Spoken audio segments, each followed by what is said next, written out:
dream I know deep up my feelings for you. Watch. Hello reality viewers, welcome back again to Reality Latest Gist, the home of news and politics. For this channel, we dey drop news every day and we dey react to every videos wey comes our way. And na reality news na we dey drop for this channel, and we dey also dey talk am as e be. If today na the first time we be say you dey come across this channel, you are highly welcome. Thank you so much for stopping by. And if you are returning subscribers, I appreciate all of una for una massive support to this channel. I say may God bless all of una in Jesus name, amen. I get video wey I want present to una this very moment, and I go dey follow una dey watch the video. After we don watch am together, make we drop our opinion constructively for the comment section. Like our videos and also share our videos if possible. Bye for now. Forward to P2B versus INEC and PDP and Tinubu. INEC forgot. Oh, I thank God. Thank God for these beavers. Today I was reflecting and I was saying P2B has come to change the shape of politics in Nigeria. I know that by the grace of God he will succeed. But do you know one thing? Even if everything were to stop like this today, Nigeria is no longer the same. Credits to that man called P2B. Nigeria is no longer the same. Now, Beavers was not in existence in 2019 election. Beavers is in existence now. IREV was not in existence in 2019 election. IREV is in existence now. So, naively, INEC and APC came to the Presidential Election Petitions Court to play the same old card without remembering that the law that could give them a leeway in that old card has changed. And as it were, one of the lead counsel to P2B in this particular Presidential Election Petitions Court happens to be Onyechi Ikpeazu. Onyechi Ikpeazu was also the lead counsel to Ihedioha in Imo State. So I feel that Onyechi Ikpeazu is still wriggling from the anger of the naivety that existed. I call it naivety. And how INEC, that should be an unbiased empire, pulled the rug off his client. And this time around, he was not going to let go. And he used the case of Adeleke versus Oyetola as a testing ground for this new Electoral Act. And it worked. The Supreme Court, whether they like it or not, committed themselves heavily in that judgment that came out in May. And anybody who may have read the judgment of Oyetola versus Adeleke and believe that justice can prevail in Nigeria should go and sleep, because P2B will be made president. But the only thing that will make P2B not to be a president is the Nigerian factor. And that Nigerian factor this time around will be so obvious. You see this coup that happened in Niger. There was coup in Mali. There was another coup in which other country again? About 3 different African countries currently have military leaders, including there is Burkina Faso, there's Burkina Faso, there's Mali, there's Niger, and I think there's Guinea. But none is attracting more attention like Niger, because the Niger case is exposing, according to the analysts, the underground mischievous manipulation of France in the economy and the welfare of the Nigerians. Now, we are not talking about coup in Niger, but I just wanted to say that what happens, and the reason is because according to the analysts, what is happening in Niger and in most Francophone countries has gotten so bad that people, even though they don't like military coup, kept saying, but what France is doing is not good now. But what France is doing is not good now. This is too much. Let me put it this way. Even if the court decides to deny P2B this presidency, they will so destroy our constitution.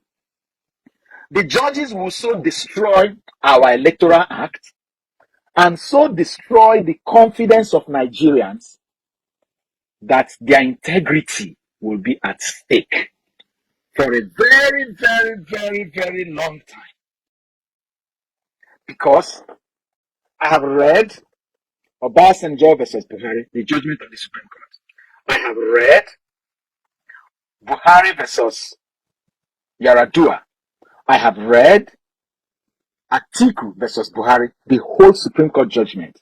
I have read many other Supreme Court judgments.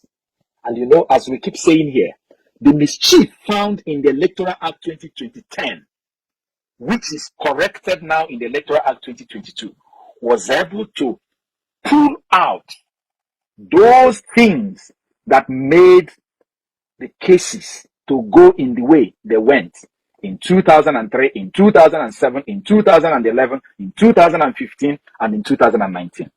Because the issue of incident form, the issue of manual register, manual accreditation, smart card reader, card reader is not working, all those things. Nobody, and thanks goodness, that even on the day of election, February 25 this year, nobody complained that Beavers did not work to do accreditation. Beavers did accreditation. Election was conducted. Nobody. There were areas, of course, where result sheets were torn and thrown away by touts. But there were more areas where accreditation was done, election was conducted, it was counted. The problem was the upload. And INEC said to the Presidential Election Petitions Court, can you give me the first slide, the one where Supreme Court was asking them? INEC said to the Presidential Election Petitions Court, to the very first slide they produced, yes, this one, that they did proper accreditation with hard copy. Okay, you did proper accreditation with hard copy. Somebody is accusing you, saying you do not have any results. The Supreme Court is saying here that if indeed what your accuser is saying is a lie, prove him wrong. So even without the Labour Party asking for the results, for the fact that you have alleged that there is no result, INEC is obliged, the burden of proof has now been shifted to the INEC to prove that there was a result by doing what? Tendering the result in evidence. But they did not do it. They stayed put, just like in the case of Ihedra versus Hope Uzodinma. But then look at the smartness of Labour Party. Without knowing, they were in some form of amnesia when they certified blank papers. Truthfully showing that they don't have a result, because if you have it, it will show. They certified blank papers. And then on IREV, which is another reference point, because assuming they have the results on IREV, and they say, we are not coming to the court, after all we have IREV, if you doubt it, log on to the IREV. Nothing is on IREV. About 39,000 polling units were either blood, blank, or inaccessible, resulting in a total vote of about 5.something million. And do you know the smartness of Labour Party? Just like the Supreme Court said in the case of Oyetele versus Adeteke, the Supreme Court said 3 things that you need to validate accreditation and overvoting. Number 1, the voters register, where all the number of people who registered in a particular place are registered. Number 2, Beavers accreditation information, where the number of people who maybe in a particular polling unit, 1,000 people registered, but only 300 people came. The Beavers will show it. And number 3, from EC8A. From EC8A. Now, Labour Party was able to list the number of people registered in those places where the results were not accessible, blank, or blood. The Labour Party was also able to state categorically the number of people accredited in those places. The number of people registered in those places where Labour Party was contesting was about 20 million people, out of which about 5 million people, 5.5 million people or above were accredited for election. Yes, INEC said, thinking that they can say it like they said it before and run away. INEC did what? INEC said, fine, we did the election. We use manual results to collate. Fine. Where is the manual result? After 4 months of collating with manual results, What prevents you from uploading that manual result where everybody could view it on IREV? Until date, it is not on IREV. And you say you have it. And when millions of naira was paid to you by Labour Party to give them the certified true copy of that same document you say you had, you gave them blank copy. And you gave them blood copy. Nigeria. That's why I say that for the judge to still rule in favor of INEC and APC and Tinubu, they would have so destroyed our moral, our reasoning, that Nigeria would be so, the judiciary would have made our law so disgusting that the implication, I believe the international community are watching. I don't see anybody coming into the country to invest. Let me tell you something. I know a businessman in Nigeria who represents a company in South Korea. In 2021, this South Korean company considered him a man of integrity and sold to him on credit equipment that will help in the health sector of Nigeria. Equipment worth about $700,000 without collecting money. He trusted him. The equipment was shipped. The equipment came into Nigeria. This equipment were supplied to some teaching hospitals and to some other government hospitals for purchase.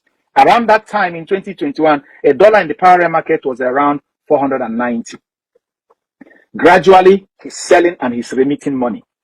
As I'm talking to you now, this businessman was lamenting to me earlier this week that he's still owing this company in Korea about $150,000 to finish paying.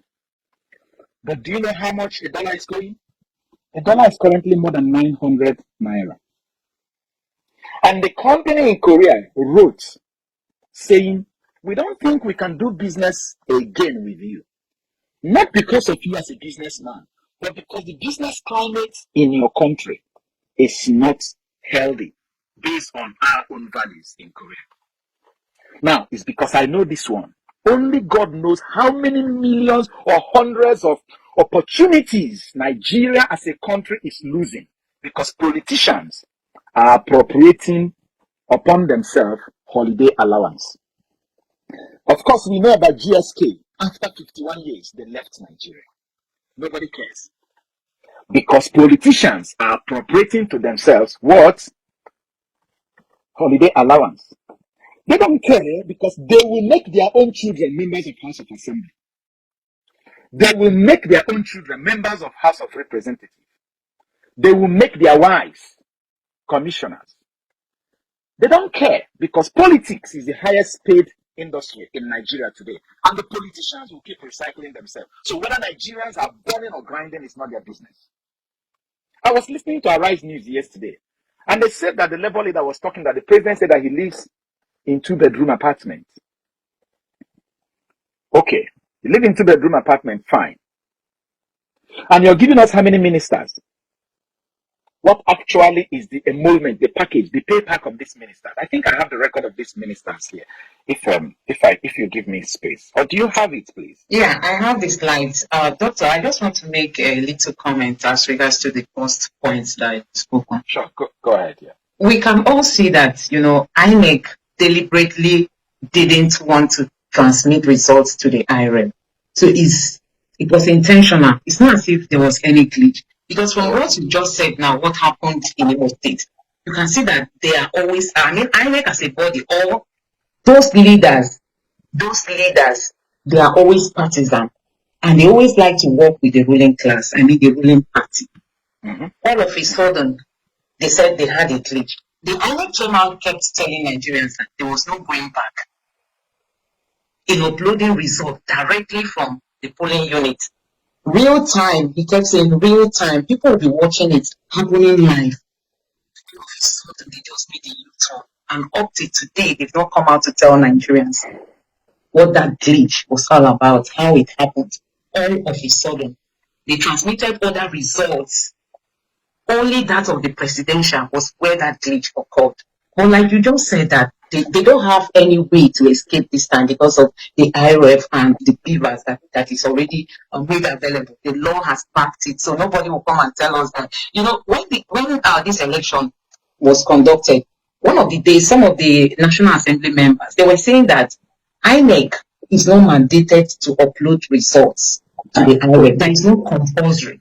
But we all have come to know that it's compulsory for them to do it. So they were just looking for a way to deny Peter Obi, the Labour Party, the victory that they know that they got during this election. But honestly, from the look of things, victory is ours already. So talking about what is happening, okay.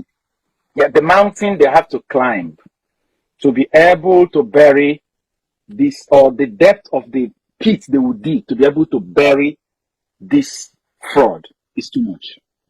It's really, really, really, really too much. I do strongly believe that, you know, like in the case of, as I said, Onyechi Ikpeazu, who was the lead counsel to Ihedioha, happens to be the lead counsel to in the Adeleke versus to Adeleke in the Adeleke versus Electoral case. That was the first landmark post-election case where Supreme Court had to wade in to interpret the meaning of this beavers, IRF, transmission, transmission. Because APC was saying that transfer and transmission are two different things. That electronic transmission is different from transfer. That transfer is basically bus or enter taking a pep or climb on top of your camel from the polling unit to the verification place. But Supreme Court came in the case of Oyetola versus Adeleke and made it clear that the upload, they even use the word upload. Do you know Supreme Court used the word upload to the IRF and said that it is very, very vital part of the collation, which INEC themselves admitted in their manual, in their training manual, paragraph 2.9.0. They said it's there. That what they wanted to achieve by introducing beavers and IRF is to make sure that results are not hijacked between the polling units and the collation center. So even if they say that upload to the IRF is no longer relevant, how have they cured that hijacking menace that the beavers upload was meant to cure? Because that is the only thing that changed Electoral Act 2010 to Electoral Act 2022. And again, if you look at it that way, you now appreciate the fact that, you know, I hadn't finished talking that after they gave P2B blank copies of a certified true copy of the result they have by law, by reason of their stamp, established that what they had was blank, that the result they announced, they cooked it up from their head. But smartly further, P2B tendered now his own agent's copy, 10,000 units, from 10,000 polling units. Now, look at the implication. Look at it here. Go to the next slide, the one of the police. The one of the police. Now, if you read what the Supreme Court is saying here, they're trying to say, we have to look at something to believe in something. You have to disprove what is available to be able to make what is available to be inauthentic. So the only thing that was tendered in the court is what INEC produced, which is blank, and what P2B produced, which is filled out. Police copy is not necessary now because nobody has argued. Supreme Court cannot say, oh, P2B, we cannot take your own because the probate value is the lowest. And they cannot take the one of INEC because it's dead and there is no police copy at all. Because PDP and APC and Tinubu themselves, if they were smart, what they would have done would have probably gone to manufacture another police copy, which they didn't manufacture. And as I read this case, the Supreme Court, and it is part of our legal system, you don't hear new evidence. The appellant court only weighed in to decide whether the trial court judged well or did not judge well. So evidence is done. No other evidence is going to be tendered as long as this presidential election petitions court is concerned. and as it were. The only person that tendered evidence there is Labour Party. Labour Party is saying at least 18,088, which is verifiable, is blood or blank. If you take it, you see that about 2.5 million votes is losing. From who are you going to remove it from out of this existing votes? The courts cannot arbitrarily remove it from everybody. But when they look at the difference between what INEC declared for Tinubu and for Atiku, and they see that it is less than 2.6 million votes, it will be automatic cancellation. And Labour Party is further saying, if you don't want to cancel, there is no other result here other than the one given to us. And do you even know one thing? Because Labour Party's copy is a duplicate copy. The law says that a duplicate copy is as good as a certified copy. So if you did right, wanna still leave una comment below. If you did bad, wanna still leave una comment below. Una remember, say everybody gets freedom of speech. Okay? Alright. Thank you very much.